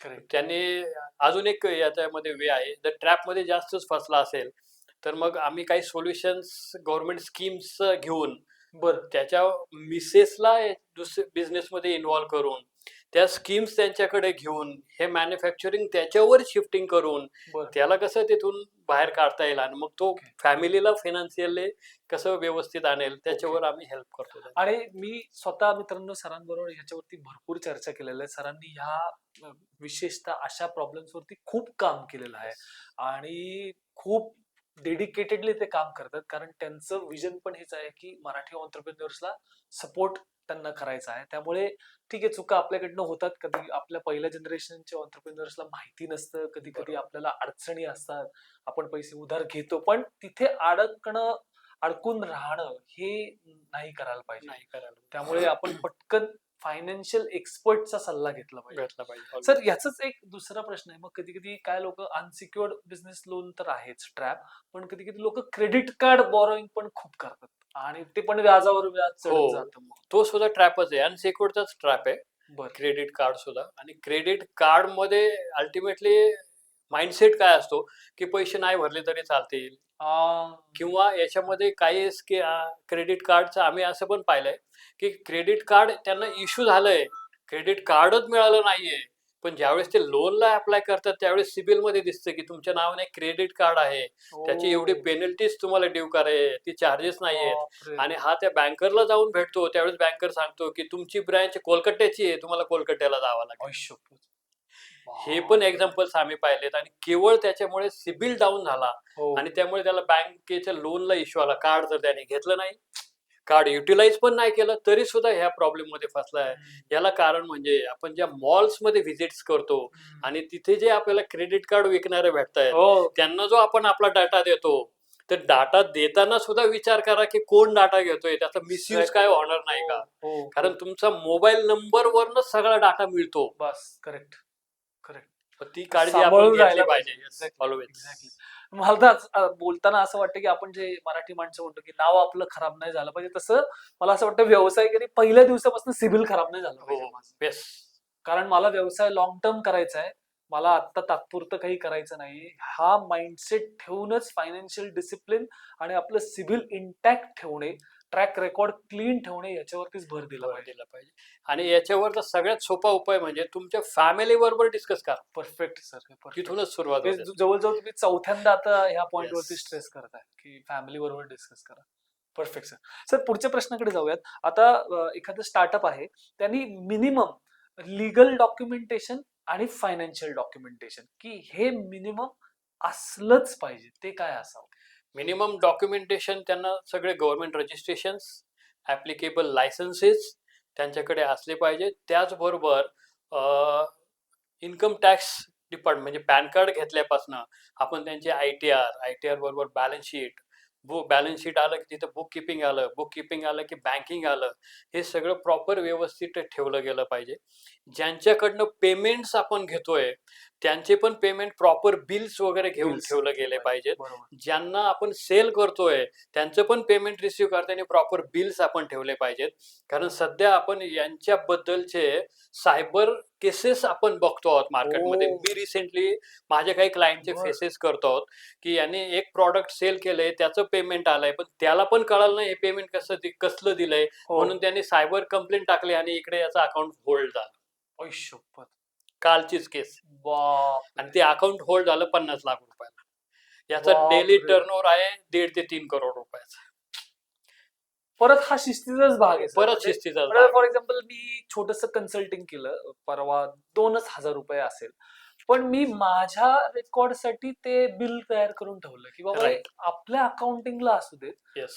कुठनं पैसे आले ते शेवटी नाहीतर कधी कधी टॅक्स कन्सल्टंट पण वर्षाच्या शेवटी विचारतो हो, अहो ही सस्पेन्स एंट्री आहे बरोबर. हे कुठनं क्रेडिट झालं आता ते कुठनं शोधून काढायचं 500 एंट्री मधनं येस. ते मग यासाठी तुम्ही तुमचे बँकिंग जे आहे ते मंथली रिकन्सिल जर करून ठेवलं की हा पेमेंट्स गेले कोणाला गेले, पेमेंट्स आले कोणाचे आले, मग कुठल्या बिलच्या अगेन्स्ट गेले, कुठल्या बिलच्या अगेन्स्ट आले, तर ते मेंटेन ठेवलं तर हे Perfect. वर्षाच्या शेवटी जे 2 महिने त्याचाच वेळ घालवावा लागतो Yes, तो yes. वाचतो आपण. करेक्ट आणि सर आता आणि हे करणं ना मित्रांनो सोपं झालेलं आहे खूप सिम्पल अकाउंटिंग सॉफ्टवेअर आहेत येस. महिन्याला 500-600 रुपये खर्च येतो हो, काही एक्स्ट्रा आपल्याला खूप खर्चिक काम आहे असं काही नाहीये सिम्पल ते मेकॅनिझम एकदा सेट करायला आपले 1-2 तास जातात सुरळीत अकाउंटिंग हो, होऊ शकतं म्हणजे मी yes. स्वतः सर असं करतो की गुगल पे आता आपल्याला युपीआय पेमेंट खूप करतो आपण बरोबर. आता माझ्या बरोबर हे एकदा झालेलं आहे की वर्षाच्या शेवटी 200 सस्पेन्स एंट्रीज हो, मग ते एंट्री कुठल्या पेटी कॅश एंट्रीज 50 रुपये खर्च केले 200 रुपये खर्च केले 150 रुपये खर्च केले पण त्याचा ताळमेळ लावणं फार अवघड आहे वर्षाच्या बरोबर. शेवटी मी स्वतः हे करायला सुरुवात केली अगदी किराणा माल जरी घेतला हाऊस होल्ड एक्सपेंडिचर जरी असेल गुगल पे करताना मी एंट्री करतो बरोबर. हाऊस होल्ड एक्सपेन्सेस परवा टायर मध्ये हवा भरली तर मी रिपेअर एक्सपेन्सेस कारण ते Yes. वर्षाच्या शेवटी मलाच टॅली करावं लागणार आहे आणि Always. महिन्याला जेव्हा आपण रिकन्साईल करायला जातो स्टेटमेंट आपलं तेव्हा आपल्याला कळतं मग आपले हिशोब हेडिंग्स कळायला लागतात मग. बरोबर. हा सिंपल डिसिप्लिन जरी फॉलो केला तरी मला असं वाटतं की खूप आपल्या सुरळीत होऊ शकेल Yes. अकाउंटिंग आपल्या पूर्वजांपासून म्हणजे वडिलांपासून जर आपण पाहिलं फॅमिलीमध्ये तर खर्च लिहून ठेवायची एक Exactly. स्टाईल होती. एक्झॅक्टली काही मध्ये नाही आहेत परंतु जेवढे गुजराती जे आहेत जैन वगैरे रोज मग 25 पैसे जरी हिशोब खर्च लिहितात केला आपण. तो आणि एक न एक पैशाचा हिशोब लागला पाहिजे. वा तो खर्च तुम्ही रोज मेंटेन करा. येस तुम्हाला इमिडिएट समजेल की आपण कुठे कॉन्सन्ट्रेट केलं पाहिजे, कुठे एक्स्ट्रा गेले मग ते कव्हर केले पाहिजे. करेक्ट खर्च लिहायला सुरुवात केली की आपोआप माइंडसेट आपलं फायनान्सवर व्यवस्थित आणि ऍडजस्ट हल्ली व्हायला काय चालू झालं, होतं. टेक्नॉलॉजीमुळे आपण पटापट आपले हो. स्कॅनर स्कॅन करत येस. असतो. काय हिशोब गेलाय, कुठे गेले काही माहित नाही आपल्याला. आपण ते बसून टॅली पण करायला बसत नाही. राईट. परफेक्ट. सो मित्रांनो, परत स्टार्टअप मध्ये असाल, नवीन व्यवसाय असेल, सरांनी सांगितलं की बेसिक लायसन्सेस सगळे डे वन पासून क्लिअर पाहिजेत. मंथली अकाउंटिंग ठेवलं पाहिजे. आपल्याला ताळमेळ कळला पाहिजे महिना अखेरीस, म्हणजे आपल्याला बिझनेस कुठल्या दिशेने जातो हे कळेल आपल्याला. Right. Perfect sir. Okay. Sir, आणखी एक प्रश्न. बिझनेस फायनान्स मध्ये सर्वात मोठे गैरसमज कुठल्याही स्टेजच्या ऑन्टरप्रेन्युअर मध्ये तुम्हाला कोणते आढळतात? सर्वात मोठे पहिला गैरसमज अकाउंटच्याच रिलेटेड आहे सर. बर. आणि एकतर ते आळसामुळे टाळलं जातं किंवा मग बघू शेवटी कोणता तरी सीए पकडू त्याच्याकडनं करून घेऊ. आणि कशी बशी बॅलन्स शीट हा. करून दे बाबा, मला रिटर्न भरायचं. हो, कशी बशी. आणि ते बॅलन्स शीट पण मॅनेज होत नाही. बॅलन्स शीट नुसार कळतं इमिडिएट की याला फंडिंग किती होणार, फंडिंग मिळणार की नाही मिळत. पण बॅलन्स शीट आणि त्याचं बुक किपिंग हे पण मॅच व्हायला पाहिजे असतं. बऱ्याच वेळा Yes. अशी बॅलन्स शीट्स पाहिले आहेत की बॅलन्स शीट्स मध्ये सेल्स तर आहे, हो. पण तो बँकिंग मध्ये सेल्सच नाही दिसत दिसत. मग नाही. ते कन्सिडर केलीच जात नाही सर. एक्झॅक्टली. मग त्याच्याबद्दल मग वर्षाच्या शेवटी आपण काम करण्यापेक्षा स्टार्ट पासूनच थोडा वेळ द्या. तुम्ही हार्डली 1 तास other than business extra for accounting, only for accounting हिशोब. तो आपण दिला पाहिजे. 1च तास द्या तरी चालेल. बर. सर, सर्वात मोठा गैरसमज हा आहे की नंतर बघू. नंतर बघू. आणखी काही आढळतात सर गैरसमज? गैरसमज मध्ये अजून एक म्हणजे बँकिंग फंडिंग जे अवेलेबल आहे, हे फंडिंग मी जर बँकेत गेलो आणि मला जर तो नाही म्हटले तर मग मला कसं तरी वाटतं. मग तो त्याच्यापेक्षा कुठल्या तरी एजंटला गाठतो. मग ते एजंट कडनं देतो. मग एजंट काही ऍडव्हान्सेस मध्ये याला घेतो, नंतर ते काम होत नाही. मग हो. दोघांचे क्रायसिस. हा गैरसमज मधूनच होणारा प्रकार आहे. पार्ट आहे. बरं. कारण मला बरेच जणांनी असं सांगितलं पण जातं, आमच्याकडे पण येतात आणि सर तुम्हीच हे आमचं प्रपोजल्स वगैरे बघा. कारण त्यांना बँकरला फेस करायला अवघड जातं. बँकर जे प्रश्न विचारेल ते त्यांना त्यांच्या लँग्वेज मध्ये उत्तर देता येत नाही. बरोबर. पण जर अभ्यास असेल व्यवसायाचा तर तुम्हाला उत्तर देते. Yes, always. कारण याचंच एक एक्झाम्पल म्हणजे आमच्या पिंपरी चिंचवड MIDC मध्ये एक प्लास्टिक मोल्डिंग मॅन्युफॅक्चरर आहे. तो ऑटोमोबाईल इंडस्ट्रीसाठी मॅन्युफॅक्चरिंग करतो. प्लास्टिक्स मॉडेल्समध्ये इंजेक्शन मॉडेल्स आहे. बिझनेस टर्नओव्हर त्यांचा 32 करोडच्या वर पर मंथ आहे. बर. यांनी फंडिंग आपल्या CGTMSC मधनं घेतले, सिडको याच्यामधनं. त्यांचं आपल्याला असं बघायला मिळालं मला की यांना फंड रेज करायसाठी मला एकदा बोलवलं होतं त्यांनी. पण सगळं कॅल्क्युलेशन्स करून पाहिलं आणि नंतर त्यांनी म्हटलं मी डिस्कस करतो. ते त्याच्या बसलं नाही तर त्यांनी डायरेक्ट पॉज घेतला सर. हे त्यांचं कॅल्क्युलेशन Yes. असल्यामुळेच ते केलं. आणि ते बुक्स तो रोजच्या रोज बघतो. दर महिन्याला ते बॅलन्स शीट कॅल्क्युलेट करतात. प्रत्येक बँक सुद्धा इन्स्टिट्यूट दर महिन्याला कॅल्क्युलेट करते की आपली बँक कुठे आहे, आपलं फर्म कुठे आहे, आपण लॉस कडे चाललोय, प्रॉफिट कडे चाललोय, की आपल्याला क्रेडिटर फसवतोय का, आपल्याला ज्याला आपण सेल्स देतोय तो जास्त दिवसाचं साईड घेऊन तो आपलं मार्जिन खातोय. याच्यामध्ये असं बघण्यात आलंय की ट्रेडर ज्यावेळेस दुसऱ्याला साईड्स देतो 30 दिवसाची 45 दिवसाची, त्याच्यामध्ये त्याने इंटरेस्ट कॅल्क्युलेट केलाय का? कारण तेवढ्या पिरियडचा तो बँकेला इंटरेस्ट देणार आहे आणि हे बाकीच्या लोकांचं कामच ते की इंटरेस्ट कसा खाता येईल. एक्झॅक्टली. त्यांचा धंदाच त्याच्यावर. त्यांचा बिझनेसच त्याच्यावर येतो. म्हणून Correct. त्या मॅन्युफॅक्चरनी किंवा त्या ट्रेडरनी हे गॅप आणि हा गैरसमज काढून आपण फायनान्शियली स्ट्रॉंग कसं होईल नॉलेज घेतलं पाहिजे. बुक किपिंग सॉफ्टवेअर्स आहेत, Correct. युट्यूबवर व्हिडिओज आहेत, आहेत, ते हो. बघून जीएसटीचं नॉलेज घ्या. जीएसटी बद्दल गैरसमज खूप आहेत, मला हो. जीएसटीच कळत नाही वगैरे, सोप्या लँग्वेज आपण मध्ये एक जीएसटी आहे. सिंपल एक सेपरेट जीएसटी वरती एपिसोड करूयात. येस सर, ऑलवेज करूयात. बेस्ट. आणि खूप गव्हर्नमेंटने सिम्प्लिसिटी आणून दिली आहे करेक्ट.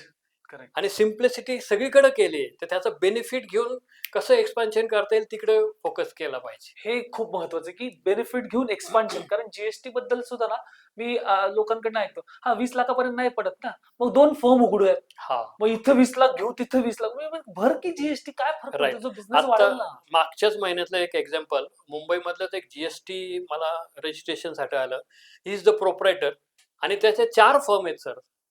प्रोपरायटरच्या 4 फर्म आहेत आणि त्याने मला रिक्वेस्ट केली की मला 4 जीएसटी नंबर मिळायला पाहिजे. हो. म्हटलं एका पॅन कार्डला एकच जीएसटी एकच. नंबर मिळतो आणि Exactly. तू प्रोप्रायटर आहे म्हणजे तुझाच पॅन कार्ड नंबर एमएसएमई उद्यमला लागतो. त्याच पॅन कार्डवर जीएसटी मिळतं. Yes. तेच जीएसटी तू 4 फॉर्मसाठी वापरू शकतो. सेपरेट जीएसटी कोण देत नाही. देत नाही. गव्हर्नमेंटची स्कीम पण नाही आहे असे काय. करेक्ट. हे त्याला नॉलेज दिल्यानंतर मग तरी समजलं नसतं. तरी परत फोन केला, परत विचारून घेतलं, समजून घेतलं. मी पण सांगितलं, "तू 10 फर्म पर्यंत करू शकतो, असं काही नाहीये. होय. तुला वाटतंय ना, की माझी ही एक फर्म सेपरेट काम करेल, दुसरी सेपरेट, तिसरी सेपरेट, हो. चौथी करा ना. जीएसटी नंबर एकच वापरा. एकच वाव. Do it. काही इश्यू नाहीये." करेक्ट. परफेक्ट. सो पुढचा एपिसोड आपला लॉक आपण Yes. जीएसटी वरती एक Yes, स्पेशल yes. एपिसोड करूयात, कारण की खूप महत्वाचा मुद्दा आहे तो. आणि जसं तुम्ही म्हणाल, गैरसमज खूप आहेत. कसं करावं, कशी प्रोसेस असते हे बऱ्याच लोकांना माहिती नाहीये. तर बरोबर. आपण तो करूयात. Yes, yes. आणि सर 100% शेवटाकडे येताना फॉर्म्युला येस सर. तुम्ही जे म्हणाला होता. सगळ्यात महत्त्वाचा फॉर्म्युला आपल्याला कुठलंही फंडिंग अवेलेबल करून घ्यायचं असेल, तर त्याला लागते बॅलन्स शीट. करेक्ट. हे बॅलन्स शीट तुम्ही स्वतःही बनवू शकता. तुमचं अकाउंटिंग सॉफ्टवेअर पण आजकाल बॅलन्स शीट बनवून देतं. तुमचं इयरली, हाफ इयरली जे पाहिजे असेल ते. ह्या बॅलन्स शीटमध्ये पहिलं फॉर्म्युला आहे तुमचं डेप्ट कॉन्सॉलिडेशन. डेप्ट हां, कन्सॉलिडेशन. कन्सॉलिडेशन. आपण किती कर्ज घेतलंय? बरं. मी याचं कॅल्क्युलेशन करून तुम्ही क्रेडिटर्स किती आहेत? क्रेडिटर्स म्हणजे ज्यांना आपण पैसे देणं लागतो. बरोबर. ज्यांच्याकडनं तुम्ही फंडिंग घेतलंय ते पण त्यांना पण तुम्ही पैसे देणं लागतायत. बरोबर. त्याचं कॅल्क्युलेशन करून तुम्ही किती तुमच्या सेल्सच्या अगेन्स्ट किती डेट उभा आहे, ते आधी आपण पाहिलं पाहिजे. त्यानंतर दुसरा फॉर्म्युला आहे तो ड्रॉइंग पॉवर. सगळ्यात महत्त्वाचा drawing power. Drawing power. Drawing पॉवरमध्ये जर तुमची फंडिंग बसली, तेवढीच फंडिंग बँक किंवा इन्स्टिट्यूट तुम्हाला अवेलेबल करून देते. त्याच्यावर ₹1 पण देत नाही. बरं. मग हे ड्रॉइंग पॉवरचा फॉर्म्युला काय आहे? ड्रॉइंग पॉवरचा फॉर्म्युला आहे तुमचे डेटर्स म्हणजे ज्यांच्याकडनं हो. तुम्हाला फंड्स येणे आहेत, हो. प्लस तुमचा स्टॉक, हो. मायनस तुमचे क्रेडिटर्स, मायनस तुमचं मार्जिन. मार्जिन किती असलं पाहिजे? तर पूर्वी मार्जिन 20 ते 25% पर्यंत. आता हे मार्जिन आलंय 15% पर्यंत. तर हो. -15% करायचं आणि ह्याचं टोटल जी अमाउंट येईल तेवढंच फंडिंग आपल्याला बँक देऊ शकते. हां, हे आपल्याला कॅल्क्युलेट करता येऊ शकतं. हे कॅल्क्युलेट करता येऊ शकतं. मग ती फंडिंग याला दुसरा एक फॉर्म्युला युटिलाइज केला जातो, की आपला टर्नओव्हर किती झालाय, त्या टर्नओव्हरच्या 20% फंडिंग आपल्याला मिळणार आहे. बरोबर. मग ही फंडिंग आता ड्रॉइंग पॉवरची एक फिगर मिळाली, हो. टर्नओव्हरचे 20% ही एक फिगर मिळाली. हो. त्याचबरोबर आपल्याकडे जे कर्ज उपलब्ध आहे, कर्जाचा ईएमआय आपण भरतो आणि आपलं कॅपिटल हो. यातली गॅप जर आपण पाहिली, म्हणजेच कॅपिटल डिवाइड बाय कर्ज जर केलं, तर याचा जो एक रेशो येतो, ह्या रेशो 5च्या आत असला पाहिजे, 5%च्या आतमध्ये. बरं. बरं. तर बँकिंग आपल्याला फंडिंग करतं आणि ह्या सगळ्या फॉर्म्युल्यामध्ये सगळ्यात लोएस्ट कॉस्ट ज्याची असते, तीच कॉस्ट बँक फंडिंग करते. सो बँक 2-3 क्रायटेरिया लावूनच फंडिंग करते. ओके. तर हे फॉर्म्युले लक्षात ठेवायचे परफेक्ट. आणि प्रत्येक मंथ टू मंथ कॅल्क्युलेट करताना आपण बघायचं, कारण बँकेला पर मंथ आपल्याला हे शीट्स द्यावे लागतात. या शीट्सनुसार ते ड्रॉइंग पॉवर कॅल्क्युलेट करतो. ड्रॉइंग पॉवर खाली आली की तुमचे लिमिटला लगेच ब्रेक लावतात, कारण तुमचे बसत नाहीये, आम्ही देऊ शकत नाही. दुसऱ्या महिन्यात ड्रॉइंग पॉवर व्यवस्थित आले, परत तुम्हाला फंड सोडतात. म्हणजे बऱ्याच वेळा असं पण होतं की तुमच्या टर्नओव्हरच्या 20% जर तुम्हाला सँक्शन लेटर मिळालं, पण तेवढी युटिलाइज करायला अमाउंट मिळत नाही, म्हणजेच तुमची ड्रॉइंग पॉवर खाली आहे. मग ती तुम्ही मॅनेज केली पाहिजे. त्याच्यावर तुम्ही भर दिला पाहिजे. त्याच्यामध्ये पण डेटर्स म्हणजे ज्यांना आपण माल दिलाय, याला किती क्रेडिट आपण अवेलेबल करून देतो. मग याच्यामध्ये पण त्याचं पेमेंट जर 90 दिवसापेक्षा जास्त लागत असेल, हो. तर बँक ते कन्सिडर करत नाही. बँक कन्सिडर करतो हे पेमेंटच येणार नाही. त्याला कारण बॅड पेमेंट डेट सायकल बोलतात. खूप मोठं आहे. मोठं आहे. 90 दिवसाच्या पुढे जर पेमेंट गेलं, 90 दिवस, 120 दिवस, बँक डायरेक्ट मॅनेज करून टाकते. कन्सिडरच करत नाही. बँक बोलतो की हे बुडणारच आहेत पैसे. माहित नाही तो येईल की नाही येईल.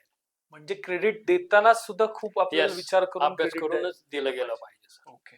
केवळ कर्ज मिळतंय, रेट ऑफ इंटरेस्ट मिळतोय, त्याच्यानुसार तुम्ही मार्केटला सोडलं पाहिजे असं नाही. याच्यामध्येच बरेचसे आपल्याला बिझनेसेस फेल झालेले बघायला मिळतात. आता याच्याच तुम्ही 50-60 स्टोरीज सांगू शकता. याचेच फेल झालेले बिझनेस आम्हाला बघायला मिळतात. मग याच्यामध्ये पहिलं आम्ही सांगतानाच सांगतो, ते 90 दिवस, 120 दिवस ते दाखवूच नको, देऊ पण नको. करेक्ट. आणि स्वतःच्या बिझनेसचे नियम पण बदल, की तुला परवडणारा नाहीये 120 दिवस, 90 दिवस क्रेडिट मार्केटमध्ये. परवडणारच नाही. आणि सगळ्यात एक महत्वाचं म्हणजे ज्यावेळेस आपण बँकेचं फंडिंग मागतो त्याच वेळेस एक विचार करायचा की हे फंडिंग घेण्यापेक्षा 10% रेट ऑफ इंटरेस्टने बँक जर आपल्याला कर्ज उपलब्ध करून देते तर आपलंच प्रोडक्शन 10% डिस्काउंटने द्या ना तुम्ही. एकच झालं. तुम्ही इकडे 10% बँकेला देणार आहे, ते 10% मायनस करून तुमच्या क्लायंटला द्या, तो पण खुश होईल. पण ते ऍडव्हान्स घ्या ना त्याच्याकडनं. Amazing, amazing. येस, इक्वल आहे. इक्वल आहे. म्हणून पैसा कळला पाहिजे. म्हणून पैसे कळाले पाहिजे. राईट.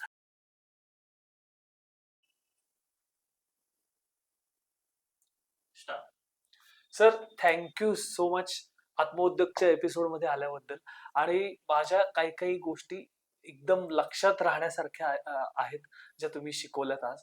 एक म्हणजे पैसा कळला पाहिजे तर व्यवसाय कळेल. पहिल्या दिवशीपासनं फायनान्शियल डिसिप्लिन हे ठेवलंच पाहिजे. हिशोब हल्ली आपण हिशोब लिहित नाही, पण बरोबर. हिशोब पडताळले पाहिजेत. आपल्याला एक्झॅक्टली कळलं पाहिजे की आपलं बिझनेस कुठल्या दिशेने चाललेला आहे. आणि सुरुवातीला 1000 दिवस स्वतःच्या फंडिंग वरती व्यवसाय करता आला पाहिजे. ते विजन असलं पाहिजे, प्रोजेक्शन्स आपली नीट असली पाहिजेत आणि नंतरच फंडिंगसाठी जावं. घाई बरोबर. करता कामा नये. आणि जे तुम्ही सांगितलं की फंड डायव्हर्जन किंवा पैसे मिळालेत पण त्याचा योग्य उपयोग हा व्यवसायासाठीच झाला पाहिजे. Right. शेवटाकडे मित्रांनो मला एक उदाहरण आठवतं जे मला आत्ता पटकन बोलता बोलता आठवलं. सर, किराणा मालाचे जे दुकानं चालवतात ते कुठेही फायनान्स शिकलेले नसतात, पण ते फायनान्स मध्ये इतके मास्टर असतात. कारण मला असं वाटतं की रोज ते ना हिशोब लिहित असतात. हो. म्हणजे मी बऱ्याच वेळेला कधी कधी रात्री जेव्हा उशिरा सामान आणायला गेलेलो आहे तेव्हा तो आपला कानाला पेन्सिल लावून पेन लावून त्याच्याकडे एक कागद असतो त्याच्यावरती सगळं मांडलेलं असतं. आणि मी असं बरोबर. बऱ्याच वेळा विचार काय करतो हा. ते हिशोबाची मांडणी सगळी करत असतो. आणि दुसऱ्या दिवशी मार्केटमधनं किती भाजी आणायची, Right. किती फळं आणायची, व्हेंडर कडनं काय काय माल मागवायचा आहे, ह्याचं सगळं त्याचं नियोजन झालेलं असतं. बरोबर. आणि मगच तो टाळं लावतो दुकानाला. बरोबर. तर हे जर का आपल्याला करता आलं तर व्यवसायामध्ये जी मेहनत आपण करतोय, जे राबतो आपण 10-12 तास किंवा कधी जास्त, त्याचं योग्य फळ आपल्याला मिळेल. आणि कधी कधी आपल्या चुकांमुळे, जसं तुम्ही इतकी उदाहरणं दिलीत की कोटीचे टर्नओव्हर आहेत पण बिझनेस अडकलेला आहे, बरोबर. कारण की फायनान्शियल डिसिप्लिन तिथे मेंटेन करता आलं नाही. Yes. सर, अमेझिंग इन्फॉर्मेशन तुम्ही दिलीत. आणि आपण पुढचा एक जीएसटी वरती सेपरेट एपिसोड करूयात. Thank you so much Yes, Atmodyog sir. मध्ये आल्याबद्दल. मी आत्मउद्योगाचे आभार मानतो. माझ्यासारख्या एक चार्टर्ड अकाउंटंट मी ऑलवेज पब्लिकला कॉलेजेस लेक्चर्समध्ये गाईड करत असतो. इथे पण गाईड करतो. जाता जाता शेवटचा एक फॉर्म्युला सांगून जातो. आपण जे पैसे बद्दल हा फॉर्म्युला सगळीकडे सांगतो. पैसे देताना 2 विचार करायचा. ज्यावेळेस पैसे प्रत्येक माणूस कोणालाही पैसे देत असतो त्यावेळेस तो एकतर लालचमध्ये पैसे देतो किंवा भीतीमध्ये पैसे देतो. मग पैसे देताना फक्त हा विचार करा की आपण कशासाठी देतोय आणि बस ह्या दोघांपासून स्वतःला वेगळं केलं की आपल्याला कोणीही अडवू शकत नाही. लालच आणि भीती. भीती बस. त्याच्यापासून कसं सावध राहता येईल तेवढं आपण बघायचं. परफेक्ट. मग याच्यामध्ये कितीही मोठा स्ट्रॉंग माणूस आपल्या समोर येऊ दे तो आपल्याला भीतीत अडकवू शकत नाही आणि आपण लालचला बळी पडू शकत नाही. Amazing, amazing. मला वाटतं हा एकच फॉर्म्युला जर का आपण सतत लक्षात ठेवला Yes. तर उत्तम पद्धतीने व्यवसाय करता येऊ शकतो. बरोबर. Yes. Thank you so much sir. Thank you. Compliance ready ठेवा. मग आपल्याला हे कुठे काही द्यायला लागणार नाहीत. येस. मग हाच पार्ट आहे. माझे पण सगळे कंप्लायन्स रेडी असतात. मी आता मध्ये ट्रॅव्हलला पण गेलो, अडवलं पोलिसांनी. All everything is okay. काय मिळणार नाही कारण मी भीतीत पण नाही, लालचमध्ये लालचमध्ये पण पण नाही. मी गाडीचं स्टार्टर मला चेक झालं. Okay, everything is okay. Perfect. Thank you sir. Yes, sir. Thank you so much. Thank you. Thank you.